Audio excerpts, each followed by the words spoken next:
Assalamualaikum sobat. Bagi sobat semua yang hari ini sudah memiliki peternakan tetapi malah terganggu dengan bau yang ditimbulkan, atau malah sobat semua belum memulai beternak karena khawatir terhadap bau yang nanti akan ditimbulkan. Semua permasalahan tadi juga pernah saya alami di peternakan saya. Tapi permasalahan itu sekarang sudah beres. Bagaimana caranya? Simak video ini sampai habis, jangan di skip agar permasalahan sobat mengenai bau kandang juga bisa tuntas dan beres. Siapkan catatan sobat semua, kita mulai sekarang. Nah, jika sobat semua memiliki kandang yang sudah becek seperti ini pastinya menimbulkan bau yang sangat menyengat. Tapi di peternakan saya insya Allah tidak ada. Kenapa demikian? Nanti akan kita bahas di akhir video. Kenapa walaupun seperti ini tidak menimbulkan bau. Nah, kita bahas hari ini yang menimbulkan bau. Terus kalau sudah seperti ini, bagaimana cara mengatasinya? Akan baunya sangat menyengat. Yang pertama, sobat semua harus mempersiapkan semprotan yang seperti ini atau semprotan yang lain yang bisa digunakan untuk nyemprot. Bisa semprot yang besar atau semprot yang kecil seperti ini.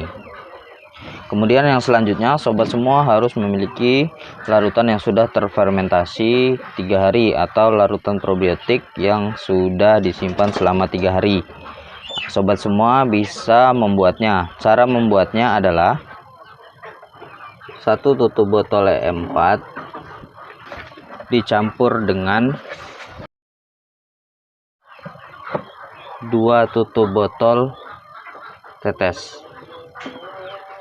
Setelah itu sobat semua berikan air sekitar 1 liter.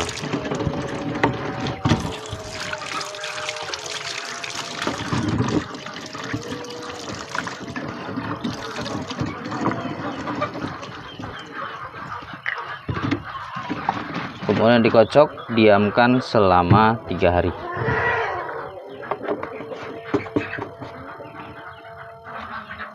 Larutan yang sudah kita fermentasi selama 3 hari atau yang sudah kita simpan selama 3 hari, kemudian kita masukkan ke dalam botol yang sudah kita siapkan tadi. Silahkan kalau sobat semua ruang lingkupnya lebar atau luas bisa menambahkan jumlahnya. Kalau saya karena yang becek yang saya buat percontohan itu hanya sedikit, maka saya hanya membuatnya sebanyak ini saja. Kemudian kita semprotkan secara merata kepada daerah yang becek tadi. Semprotkan secara merata, usahakan penyemprotannya secara merata sampai semua yang becek dan dianggap bau itu tertutupi dengan larutan probiotik. Oke, apakah setelah ini baunya hilang? Belum. Setelah ini apa yang harus kita lakukan? Kita siapkan sekam padi kering, atau kalau tidak ada sekam padi kering, sobat semua bisa menggunakan tanah kering, jangan pasir tapi tanah kering, kemudian kapur dolomit atau kapur gamping bisa juga, silahkan. Kemudian bagaimana dengan sekam ini? Apa yang harus kita lakukan? Kita taburkan di permukaan tempat yang sudah kita semprot tadi untuk menutupi sementara bau dan amoniaknya. Jadi kita taburkan nanti secara merata, maka baunya akan hilang. Kenapa kita harus taburkan? Karena kerja daripada probiotik itu tidak instan. Jadi dia membutuhkan proses untuk memperbanyak diri agar mampu menguraikan semua amonia yang sudah terlanjur ada di sini.